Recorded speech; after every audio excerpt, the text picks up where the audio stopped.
The fog clung to the crooked trees like a living thing, slithering through the dense forest and swallowing everything in its path. Eleanor had heard the stories everyone in the town had about the forest beyond the Vale Creek, about the things that whispered in the dark, things that mimicked voices you loved until you couldn't tell what was real anymore. But Eleanor had to go. Her sister Mara had disappeared 3 days ago, last seen wandering toward the Vale. The police had searched. The townspeople had prayed, but Eleanor knew deep in her marrow that Mara wasn't lost in any normal way. Something had taken her. The first step into the forest felt like crossing a threshold. The air grew colder, heavier. Sounds from the town, cars, distant music, the murmur of life were swallowed instantly. Only her breath and the slow crunch of dead leaves beneath her boots remained. The trees leaned inward as if eavesdropping. She clutched the locket Mara had given her when they were kids. "If we ever get lost, we find each other," Mara had said. Eleanor whispered the words, now like a spell against the creeping dread. A shape flitted between trees ahead. "Mara," Eleanor called. The shape paused. A silhouette, small and slight. It looked like her sister. Same slight frame, same tousled hair. "Come home," Eleanor pleaded, stepping forward. The figure turned and smiled. It wasn't Mara. The mouth was too wide, stretching unnaturally across its face. The teeth were wrong too many, too sharp, and the eyes, empty, black as the bottom of a well. Eleanor stumbled back, heart hammering, but the thing made no move to follow. It just stood there, grinning. Whispers slithered around her like snakes, brushing her ears. Voices she recognized: her mother, her childhood best friend, her own voice, twisting her memories, pulling at her mind. Stay, stay forever. Asterisk, Eleanor bolted. Trees blurred past. The fog thickened. Roots clawed at her ankles.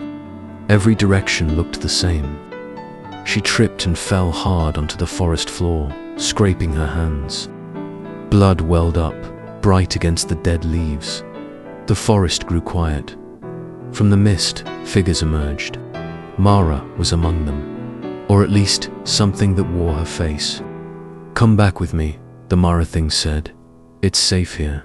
We'll be together." Eleanor backed away on her hands and knees. "You're not her," she said, voice trembling. The Mara thing smiled, a little too sadly, a little too knowingly.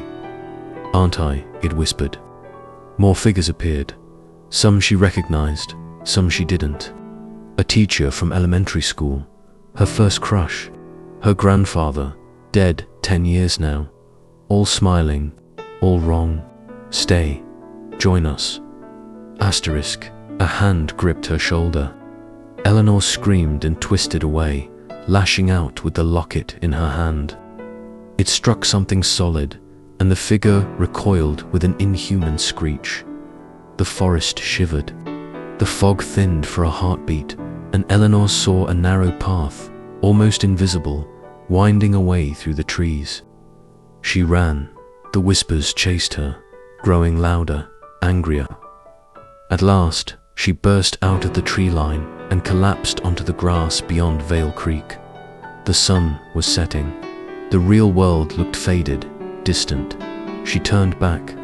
The forest loomed, silent and watchful. In the dim light, she saw Mara standing just beyond the trees, half shrouded in mist. Not smiling. "Help me," Mara whispered, and then she was gone. Eleanor couldn't sleep that night. Every time she closed her eyes, she saw Mara's pale face, half hidden in the mist. The whisper echoed over and over, "Help me." She knew she couldn't leave Mara there, whatever there even meant. By morning, Eleanor had a plan. She gathered supplies, a flashlight, extra batteries, salt because she remembered something about salt and spirits, and the old family Bible. Not because she was religious, but because it felt like armor.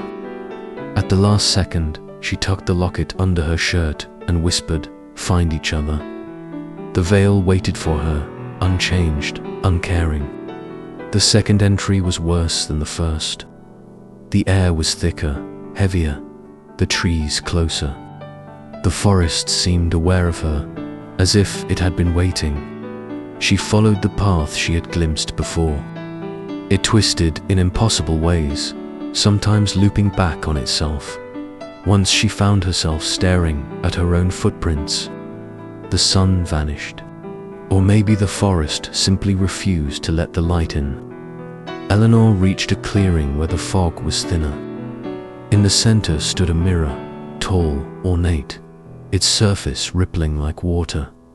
In the reflection, Eleanor saw Mara. "Come through," Mara whispered, her hand pressed against the other side of the glass. Eleanor hesitated. Something was wrong. Mara's reflection was reversed. Her locket was on the wrong side. A hand touched Eleanor's shoulder again. She turned, swinging the flashlight, but nothing was there. When she looked back at the mirror, Mara was gone. In her place was something else, a figure draped in shadow, its eyes burning. Asterisk, you came back. The glass shattered outward. Thousands of whispers filled the clearing, circling Eleanor like a storm. She ran again, the shards crunching under her boots, the forest laughing. Eleanor's pulse quickened. The warmth that had once felt so comforting now felt suffocating. She could feel the weight of the air pressing against her chest, the room closing in on her. The cabin was far too small to house all of the dread that now clung to the walls. "Mara," Eleanor's voice trembled. "What happened to you?" Mara's smile stretched wide, too wide, her teeth too sharp, glistening unnaturally in the dim light. She stepped forward, slow, deliberate, as if savoring each movement. "I've been waiting for you, Ellie," Mara's voice crooned, but it wasn't Mara. Not really. The voice wavered, flickering like a broken record, mixing in with other voices, some older, some younger. There were fragments of their mother's voice, and even their father's, both lost years ago. "You don't belong here," Eleanor said, backing away, but her legs felt heavy. The cabin had changed. The walls were now crawling with shadow, stretching like fingers, reaching for her.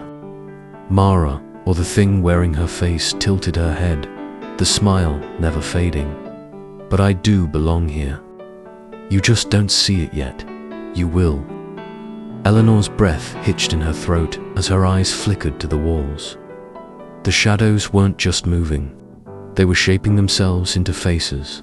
People she knew, friends, neighbors, people long gone, their eyes hollow, their smiles wrong. They stared at her with that same empty look. Those eyes, those black, soulless eyes. "No, this isn't real." Eleanor shook her head. "This is all wrong." The floor beneath her feet creaked, groaned, and suddenly the air was thick with a cold, damp heaviness. The shadows closed in tighter. There was no way out. The window had vanished. The door had disappeared. The room was now a tomb. "You chose to come back," the voice said again. It was all of them now, a choir of whispers. "You belong with us. You always did." Mara reached for Eleanor. Her fingers stretched impossibly long, skeletal and cold. They brushed her cheek like a lover's touch, but it was empty, cold, and wrong. Eleanor recoiled, but the thing that looked like her sister was too fast. It grabbed her wrist with an inhuman strength and pulled her toward the center of the room. "No," Eleanor screamed, her heart racing, her locket digging painfully into her skin. "Mara, please, fight it." But the creature that wore Mara's face just smiled, the mouth widening unnaturally as it whispered, "She's already gone." In a blur of motion, the creature yanked her to the ground. The floor was now slick with something wet, something alive. It squirmed beneath her, trying to swallow her whole. The air grew thick, as if the very walls were trying to suffocate her. The whispers rose around her, a cacophony of voices, familiar and strange. They pushed against her mind, clawing at her thoughts. The sounds were relentless, like a tidal wave crashing against the shore of her sanity. "Stay," the voices urged, soft and insistent. "Join us." Tears blurred Eleanor's vision. She could feel her mind unraveling. Her body trembled. The locket around her neck was burning now, searing into her skin, yet it was the only thing she could hold on to. With a surge of adrenaline, Eleanor jerked her wrist free, her hand closing around the locket. She yanked it from her neck, holding it in front of her like a shield.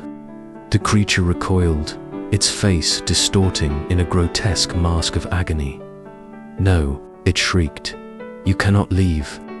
But Eleanor's grip on the locket tightened. "I won't stay. I won't join you."